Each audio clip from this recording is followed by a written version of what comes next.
suis le docteur Amaury Mangin, je suis psychiatre, praticien hospitalier aux hôpitaux universitaires de Strasbourg. Je m'occupe notamment du centre régional du psychotraumatisme Grand Est, donc on reçoit des personnes qui ont vécu des psychotraumatismes dans ce centre. Concernant mon rapport à la e-santé, je dirais qu'il est aujourd'hui occasionnel, un peu en recherche, en tâtonnement. Peut-être l'usage que je pourrais citer quand même le plus fréquent, c'est de rediriger des personnes sur des ressources en ligne. Notamment, on a un collègue qui a bien enrichi une chaîne YouTube qu'on utilise beaucoup pour des ressources liées à des psychothérapies qu'on propose.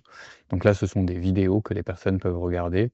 Et donc, c'est très utile pour moi, par exemple, une fois que j'ai rencontré une personne une première fois, de leur donner ces ressources-là, qu'on a mis également sur le site internet de notre centre, parce que actuellement, on a des délais importants d'attente avant de pouvoir proposer des psychothérapies à part entière. Et donc, ça permet d'avoir des ressources dans l'intervalle. On a un projet actuellement d'application en ce sens-là pour donner des ressources aux patients, notamment dans le domaine du sommeil, des cauchemars liés au traumatisme.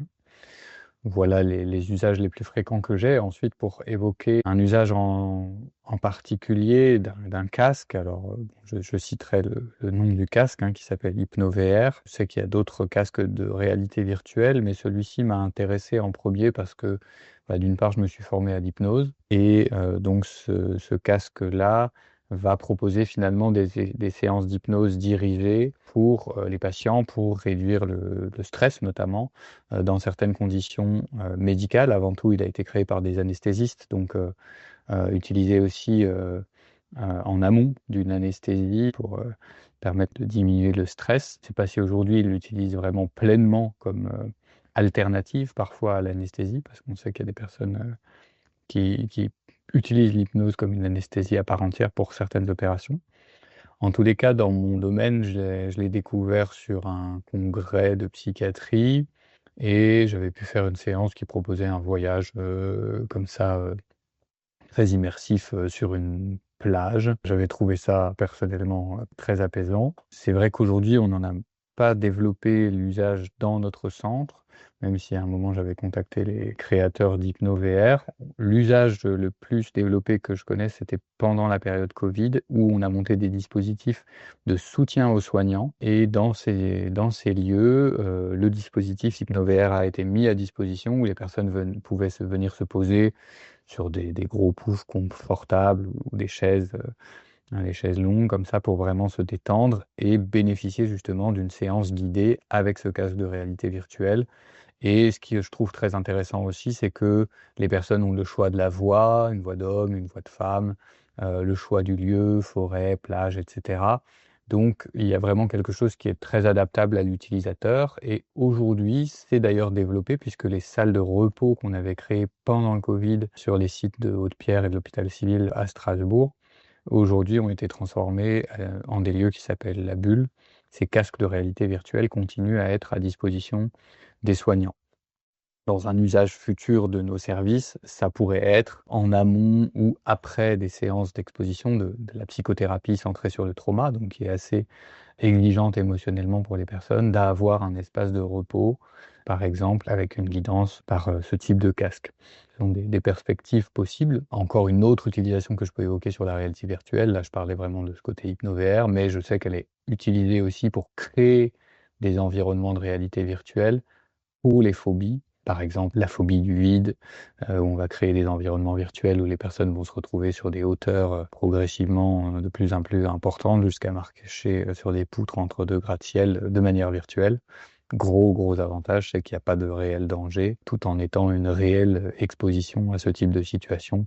Il y a aussi des simulations pour monter dans l'avion, aller dans l'aéroport, et tout ça, on peut le faire très progressivement. C'est simple d'accès, plutôt que d'emmener les personnes à des endroits très hauts, ou à l'aéroport, etc. Ce qu'on fait parfois en thérapie d'exposition. On accompagne les personnes sur des lieux. C'est quand même beaucoup plus simple d'avoir un outil dans son cabinet pour permettre aux personnes de s'exposer directement comme ça, de manière virtuelle. Il y a 2 types de situations qui me viennent. Je pense par exemple aux personnes qui ont subi des agressions et qui vont avoir du mal à se réexposer à des environnements sociaux. Donc ça, on peut simuler des environnements sociaux, des soirées, des situations où il y a du monde. Et un peu dans la même idée, ça j'ai déjà vu, la simulation, là c'est pour la dictologie, d'environnements où il y a des tentations. Là aussi on repart sur les questions des soirées, où on peut simuler un environnement où on propose de l'alcool à quelqu'un plein de fois, on insiste, et cetera. Et comment la personne va gérer ses interactions. Et ça permet, une forme de prévention de la rechute, quand il y a des addictions. Les avantages que je vois à ça, c'est en premier ce que j'évoquais en termes d'autonomie et de choix. Donc les personnes peuvent vraiment se poser tranquillement. C'est évidemment, nécessaire qu'elles soient accompagnées par un soignant pour pouvoir s'installer tranquillement, faire connaissance avec l'interface et ensuite se poser. Et c'est aussi nécessaire, il me semble, qu'il y ait tout de même une personne pas loin, en tout cas dans nos soins en psychiatrie, quand on a des personnes qui peuvent avoir vraiment des grosses difficultés à réguler leurs émotions, d'avoir quelqu'un, au cas où elles ont des difficultés, lors de l'utilisation du casque, ou un stress qui serait augmenté paradoxalement, par exemple.